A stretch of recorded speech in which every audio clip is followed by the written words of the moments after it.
2 দিনের সফরে নিজ জেলা লালমনিরহাটে যাওয়ার পথে নীলফামারীর সৈয়দপুর বিমানবন্দরে গিয়ে অসুস্থ হয়ে পড়েন দুর্যোগ ব্যবস্থাপনা ও ত্রাণমন্ত্রী আসাদুল হাবিব দুলু। তাকে এয়ার অ্যাম্বুলেন্সে করে রাজধানীর এভারকেয়ার হাসপাতালে নেওয়া হয়েছে। 2 দিনের সফরে লালমনিরহাটের উদ্দেশ্যে 11 এপ্রিল শনিবার সকালে ঢাকা থেকে বিমানে করে সৈয়দপুর বিমানবন্দরে পৌঁছান মন্ত্রী।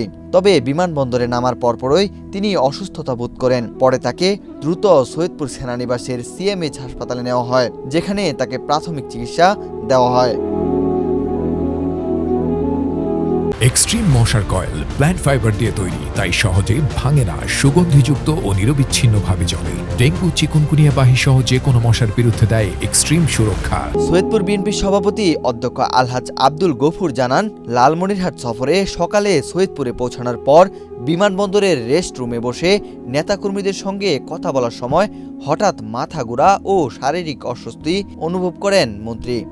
প্রাথমিকভাবে তাকে দুপুর 12টার পরে বিমানে ঢাকায় পাঠানোর প্রস্তুতি নেওয়া হলেও শারীরিক অবস্থার অবনতি হওয়ায় তা সম্ভব হয়নি। পরে বিকেল 3টায় উন্নত চিকিৎসার জন্য মন্ত্রীকে এয়ার অ্যাম্বুলেন্সে করে সৈয়দপুর বিমানবন্দর থেকে ঢাকার এভারকেয়ার হাসপাতালের উদ্দেশ্যে নেওয়া হয়েছে। ওয়াহিদ হোসেন জিহাদ, বাংলাদেশ প্রতিদিন।